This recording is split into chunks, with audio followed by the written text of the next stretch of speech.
It's just so bad, and it gets worse. Every time someone opens their mouth and says, oh, this happened, that, it just gets worse and worse. You have to say, is there something that is behind all of these different ingredients? Single thing that went wrong, flipping on this policy, flipping on that policy, not being clear, not having a focus. Now, this will sound cruel, this will sound unkind, but all of it has to go back to Dutton. The buck stops at the top. I mean, Harry Truman famously had the sign on his White House desk, the buck stops here. Oh, I had a sign on my desk once saying the buck stops next door, which I thought was much more useful. But Dutton didn't, what I don't think he did, nice man, 24 years in Parliament, good as a minister, he didn't lead. The big thing that all of these faults have in common is there was a lack of leadership. A good leader, and Howard would be a good example, a good leader would actually say, no, we're not going to muck around with that. This is the focus. No, we're going to have the policies ready in time. We had 3 years to get them ready. A leader would have led. Now, I'm sure he's a lovely bloke, and I don't want to hurt his feelings anymore. He's out of Parliament now, but it's him. He provided no leadership. I think the problem is that the Liberal Party, as Will said, does not know. The Liberal Party is completely divided over what it actually stands for. Another problem was that they were going in the wrong direction, and blind Freddie could see. Labor knew a month before the poll that they were going to get dissent. But hang on, but they were going in the right direction before the election. So it was the campaign which went wrong. I think that what they thought is that they could just go after. I think there was a misreading of the public mood. I think people were, and it's obviously self-evident now, but I think they thought that everybody hated Anthony Albanese as much as they did. They didn't realise that there's a difference between people feeling frustrated and having problems and wanting the government to fix those problems and being frustrated by the fact that they're not doing enough, to actually having this sort of vitriolic, bogeyman sort of view of Anthony Albanese, which the coalition could then exploit in a purely negative campaign. And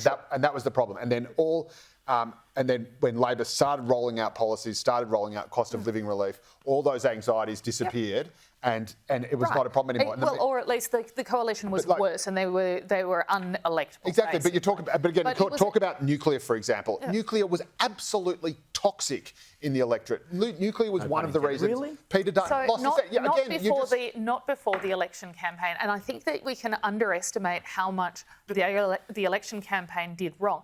And I would just differ with you here, Kel, because I'm going to be the leader of the opposition on this panel tonight, and say, look, you know, I agree the buck stops with the leader, but during a campaign you rely very heavily on your campaign team, and you have to be able to do that because you can't see everything.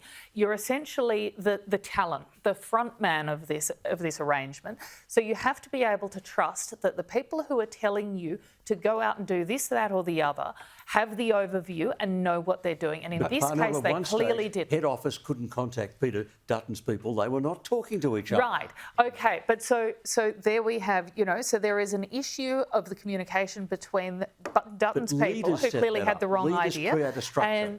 But also the reason they weren't talking to each other is because they are from opposite sides of the party, and they would rather go to war with each other and destroy each other and this is than form a single united position and actually take on the Labor Party. You don't get a single united. I'll bring Will in here. I know you wanted to disagree with Kel. I've now forgotten what I was going to disagree with Kel, so I'll disagree with Joe instead, or at least I'll extend on what Joe was saying. Joe, you said something like nuclear was unpopular, and I agree with you, but that neglects that the role of a politician is to persuade, it is to take people on a journey. Okay. John Howard didn't say, well, the GST is unpopular, let's pack it up and go home.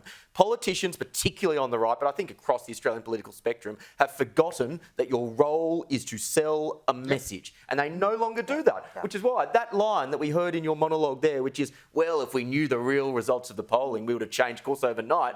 That's exactly the problem. They are driven by focus groups and polling as opposed to having conviction and then selling that conviction to the masses. But I think there's also a matter of being out of touch with where the community sits on a particular issue. And again, I've got no problem with nuclear whatsoever.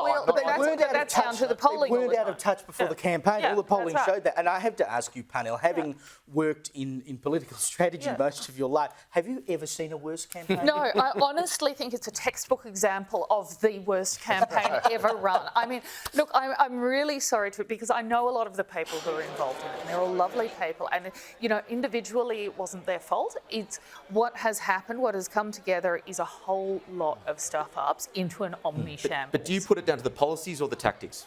Both. Predominantly. The policies, the tactics, the polls, like everything went wrong and was done wrong in that campaign. But this is the point that Joe was making about the party being divided. It is exactly the same political mixture that it was in Howard's day. But Howard harnessed those people because he led them, because he was able to inspire them, and he worked out what. But see, he had the thing that nous. He judged where the community. The thing that were. Howard understood as well was how to spend political capital. And he was very good at doing that. And you know, sorry, I'll give you the final word, Panel.